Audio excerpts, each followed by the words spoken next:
Alright, second try at a chicken video.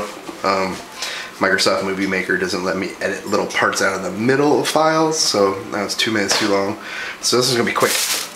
We are going to roast a chicken in a roasting pan on the grill.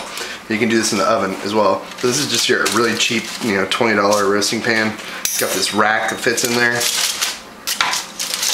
And that keeps the chicken up off of the bottom so it doesn't burn. Also, I put a piece of aluminum foil in here to catch the drippings so it doesn't burn all over the pan. It makes it much easier to clean up. Also, I wrap the outside of the pan with foil with the shiny side out so it reflects some of that heat, because I'm not trying to cook it from the bottom. I'm basically like cooking it in an oven on the grill, but we don't want to turn on our oven right now, and the grill's pretty easy to use. So, okay, that's the chicken. And chickens are the one thing you get that, automatically are infected with nasty bacteria and stuff, so I like to rinse it off, plus it's got all this weird stuff on the inside.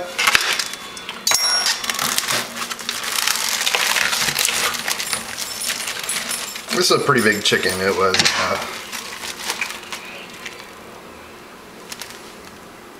almost 4 pounds.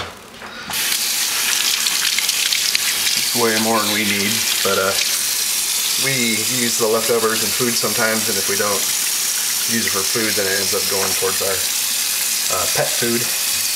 And they're good treats for Kitty, as you can tell. He really likes chicken. So a lot of times they'll stuff the gizzards and stuff inside, but I don't see any on this chicken.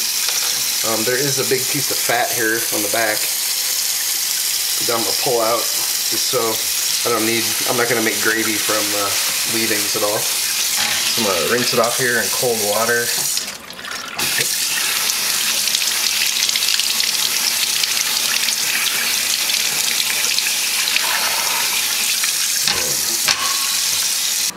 Alright, so I'm gonna make a rub to go on the chicken.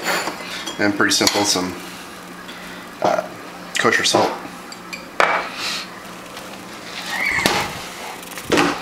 I have some bay leaves, and I have some cayenne peppers that I grew, and I ripped off the top, make sure they aren't moldy on the inside, and got all the seeds out, just because those seeds are hot. I dry them out, and I'm growing a whole bunch this year, so expect fresh cayenne for Christmas. And I got this little spice grinder.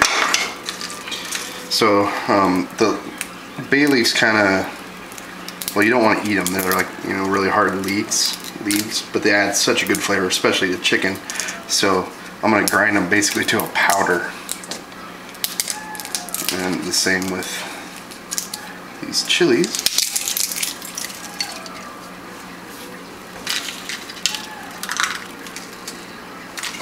Pepper. This is just a coffee grinder, but Teresa has a nicer one over there for her coffee, so this one became my spice grinder.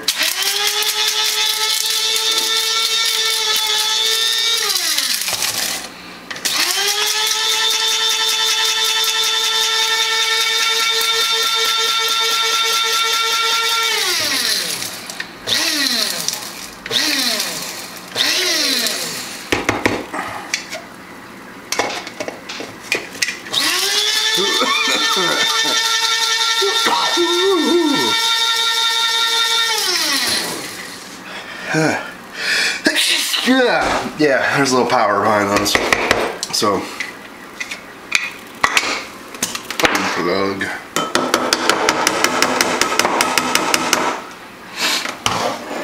Cayenne pepper and ground up bay leaves, and then Missy's all-purpose seasoning. We love this stuff. It's local here, from here, but you can find it all over the country. You can use any other kind of spice if you, or basic spice blend that you want. Also get some black peppercorns because we want some black pepper in there.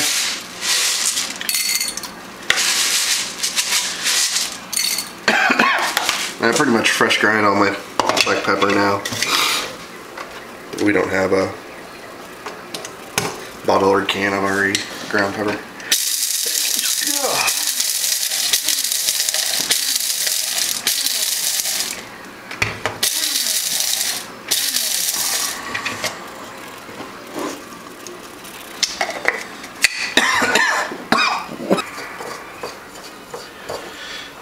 chicken's dried out a little bit, not much, but I'm not too worried about it. Alright, we like to get the seasoning underneath the skin, so if you can see here, it's kind of connected right there, but you can just push your finger in there, there's like a little membrane, and it'll pop open. And I'll grab a little bit of seasoning, drop it in there, and then just kind of smear it around on the breast there with my finger. Do the other one. The other one's already popped.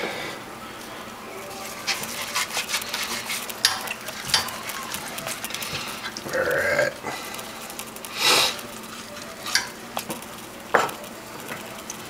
And then the part you're going to eat the most is going to be the, the breast for sure. So I put it on there pretty good. And then get some on the legs.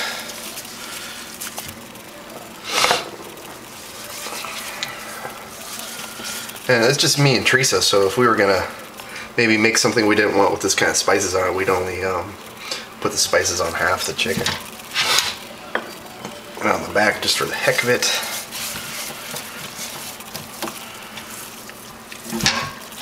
Pretty well coated.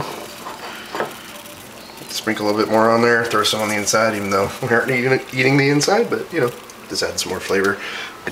And I'm going to monitor the temperature with an electronic thermometer.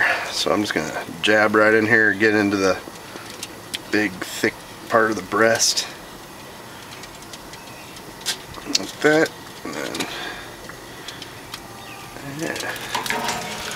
So I'll turn on my little thermometer here. Right now it's at 44 degrees. Turn the alarm on to go off at 150. I'll probably bring it up to about 155 and then angle it so I can see it from the window. It's been 30 minutes. We're up to 115 degrees. There's smoke coming out, so oh, look at that, nice crispy. I'm gonna turn down this heat just a little bit. And like I said, I want to get up to 150. It depends on how hot your grill is. You'll kind of have to learn. You want to keep it around 350 degrees. So let it go for probably about 15 more minutes and it should be there. 150! Yay!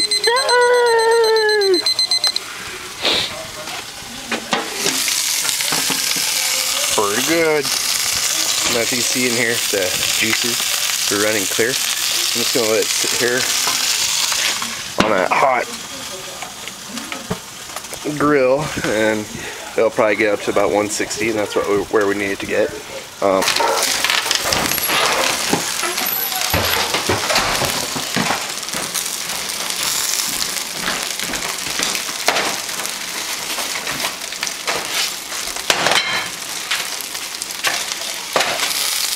Alright, I have to get it out of here onto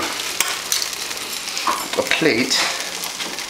Just going to use some tongs, jam them in the cavity here. A lot of times the skin at the bottom will stick a little bit. It didn't here. And then I'm going to let some of the juices run out. But be careful if you see my tongs here.